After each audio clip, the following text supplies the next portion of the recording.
अगर हम बात करें कि अनुच्छेद 124 में सर्वोच्च न्यायालय के गठन का वर्णन किया गया है।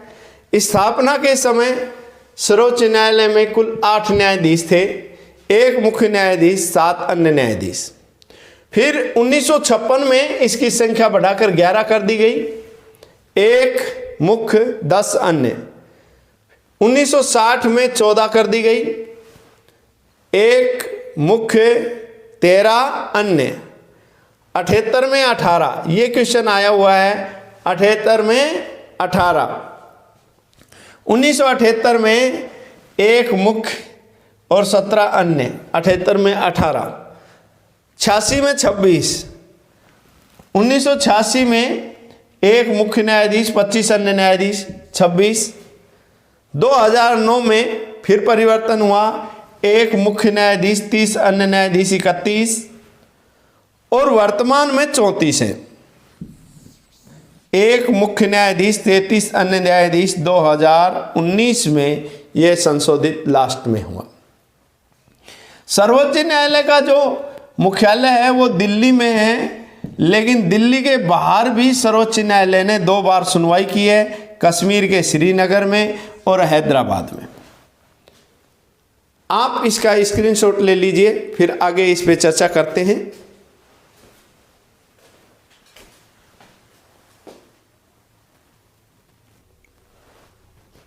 अब बात आती है कि न्यायाधीश, सर्वोच्च न्यायालय में न्यायाधीश कौन बन सकता है। मुद्दा यह है कि सर्वोच्च न्यायालय में न्यायाधीश कौन बन सकता है। सर्वोच्च न्यायालय में न्यायाधीश बनने के लिए योग्यता यह है कि 1 से 1 या उससे अधिक के न्यायालयों में 5 वर्ष तक का न्यायाधीश का होना चाहिए, हाई कोर्ट में न्यायाधीश के पद पर रहा हुआ होना चाहिए। नंबर 2, 10 वर्ष या उससे अधिक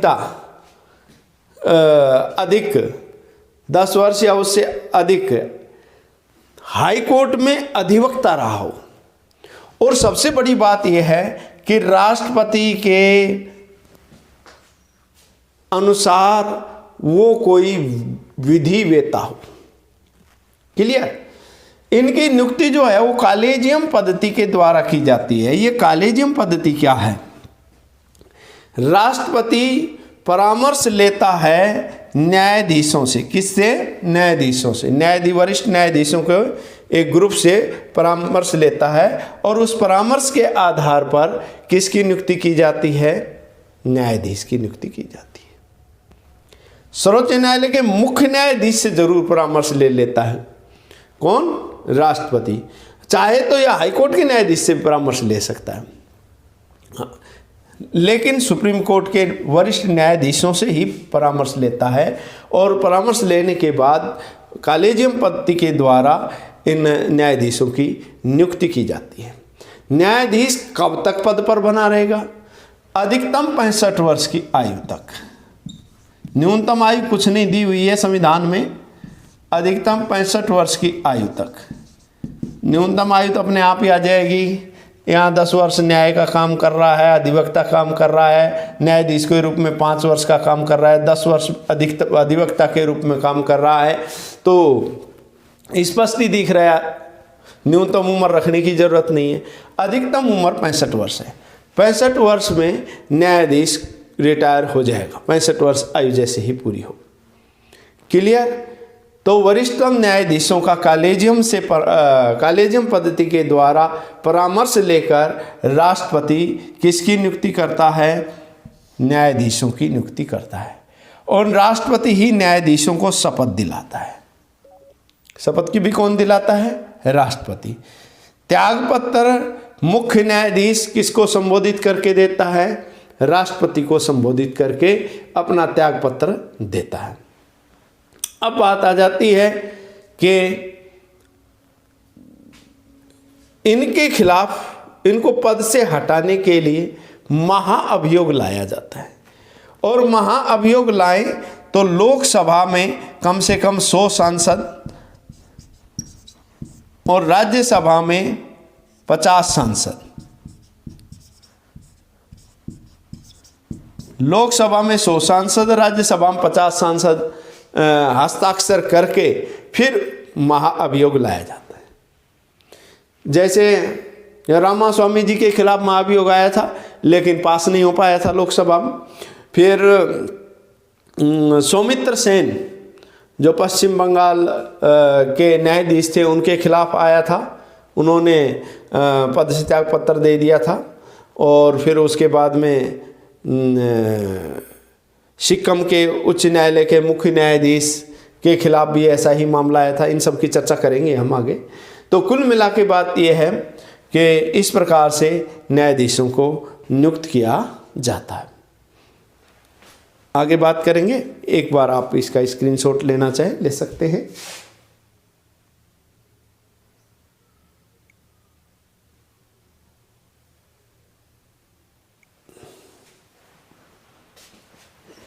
देखिए, अब बात करते हैं शक्तियों की। शक्तियां प्रारंभिक क्षेत्राधिकार की अगर हम बात करें, प्रारंभिक क्षेत्राधिकार राज्यों और भारत संघ, राज्यों और भारत संघ। दूसरा, एक से अधिक राज्यों और भारत संघ के बीच में हो, है ना, इंडियन यूनियन।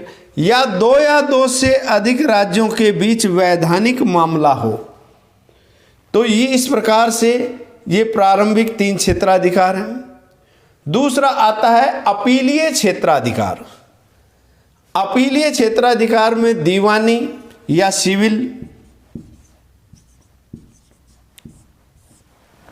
दीवानी या सिविल मामले हैं, सिविल अपीलीय, फौजदारी अपीलीय और संवैधानिक मामले। अपीलीय क्षेत्राधिकार के अंतर्गत ये 3 आते हैं। जैसे इसको याद कर सकते हैं, दीवानी,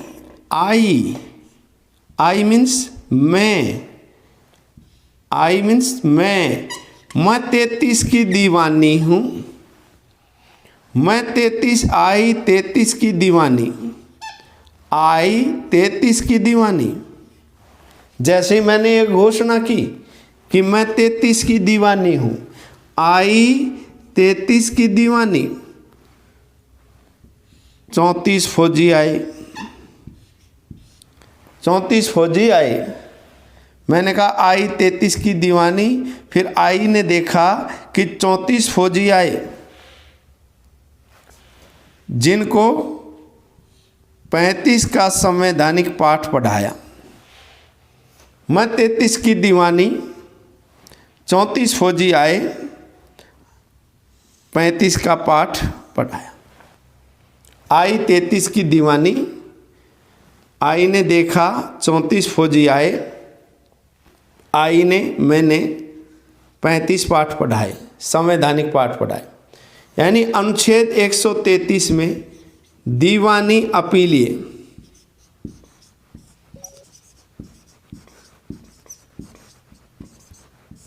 मामले सुने जाते हैं। ये क्षेत्राधिकार है, दीवानी अपीलीय क्षेत्राधिकार अनुच्छेद 133 में है। आपको माइंड में चित्रण करना है। दीवानी, दीवानी क्या है? जिसके लिए सारी दुनिया दीवानी हो। अब सारी दुनिया दीवानी किसकी है? किसकी दीवानी है बताइए? दीवानी है दुनिया संपत्ति की, दीवानी दुनिया है प्रतिष्ठा की, मेरी प्रतिष्ठा, मेरी संपत्ति। यानी ये जो सारे मामले हैं प्रतिष्ठा से संबंधित, संपत्ति से संबंधित, ये सारे के सारे मामले किस में सुने जाते हैं? दीवानी न्यायालय। दूसरा होता है फौजदारी न्यायालय। फौजदारी न्यायालय वह न्यायालय होता है जो फौज बॉर्डर पे काम करती है, मारना कूटना, देश में नहीं घुसने देना, ऐसा काम बिना फौज कह रहा आप कर दो। गली मोहल्ले में किसी को मार दिया, काट दिया, पीट दिया, कूट दिया, ये सारे के सारे जो मामले हैं ये फौजदारी में, इन सब की सुनवाई उसमें होती है, फौजदारी अपीलीय न्यायालय। और जो संवैधानिक मामले हैं वो अनुच्छेद 35 के 135 के तहत किस में सुने जाते हैं? संवैधानिक अपीलीय क्षेत्राधिकार के अंतर्गत सुप्रीम कोर्ट में। क्लियर? क्लियर हुआ सब? बिल्कुल क्लियर है। तो चित्रण किया, आई 33 की दीवानी, 34 फौजी आए, आई ने देखा 34 फौजी आए, आई ने फिर मैंने उनको संवैधानिक पाठ पढ़ाया। ऐसा माइंड में आप चित्रण करेंगे, आपको आसानी से याद हो जाएगा। स्क्रीनशॉट लीजिए। आगे 2 और बात हैं वो करते हैं।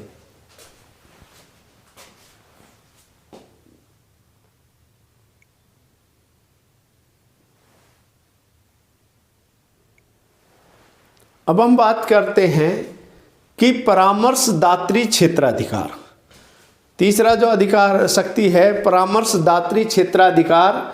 परामर्शदात्री क्षेत्राधिकार के तहत किसी भी सार्वजनिक विषय के मुद्दे पर राष्ट्रपति यानी 1 नंबर का राष्ट्रपति यानी 1 नंबर परामर्श लेता है उच्चतम न्यायालय से। 1 नंबर परामर्श लेता है उच्चतम न्यायालय से। 1 नंबर परामर्श लेता है उच्चतम न्यायालय से। 1 नंबर परामर्श लेता है उच्चतम न्यायालय से। यानी कि अनुच्छेद 143 के तहत राष्ट्रपति परामर्श ले सकता है किससे? उच्चतम न्यायालय से। किसी भी सार्वजनिक मुद्दे पर, सार्वजनिक विषय पर परामर्श ले सकता है उच्चतम न्यायालय से। लेकिन राष्ट्रपति उच्चतम न्यायालय के न्यायाधीशों से जो परामर्श लेता है उसको मानने के लिए बाध्य नहीं है, परामर्श ले सकता है उच्चतम न्यायालय से। तो परामर्शीय क्षेत्राधिकारी ये हो गया। 1 नंबर परामर्श लेता है उच्चतम न्यायालय से, याद हो गया होगा। अब आता है पुनर्विचार। पुनर्विचार या न्यायिक पुनरावलोकन। आई मीन्स मैं हूं, तुम 37 प्रकार के मामले दे दो। सुप्रीम कोर्ट कह रहा है मैं 37 प्रकार के मामलों में भी पुनर्विचार कर सकता हूं। मैं 37 प्रकार के मामलों में भी पुनर्विचार कर सकता हूं। तो न्यायिक पुनरावलोकन की जो शक्ति का वर्णन किया गया है वो किसमें किया गया है? न्यायिक पुनरावलोकन की शक्ति का वर्णन किया गया है अनुच्छेद 137 में। और सर्वोच्च न्यायालय एक अभिलेखीय न्यायालय है। 129 यानी 29 प्रकार के अभिलेख जारी कर सकता हूँ, कोई नहीं रोक सकता। तो एक अभिलेखीय न्यायालय है, यानी इनके फैसले एक अभिलेख के रूप में सुरक्षित रखे जाते हैं। चलिए ये और अनुच्छेद 32 के तहत वो 5 प्रकार की रिटें भी जारी कर सकता है। उत्प्रेषण, परमादेश, बंदी प्रत्यक्षीकरण, इन सब की चर्चा हम कर चुके हैं मौलिक अधिकार में और आगे भी करेंगे। अभी तक के लिए आगे सुप्रीम कोर्ट के भाग 2 में पढ़ेंगे हम। जय हिंद, नमस्कार।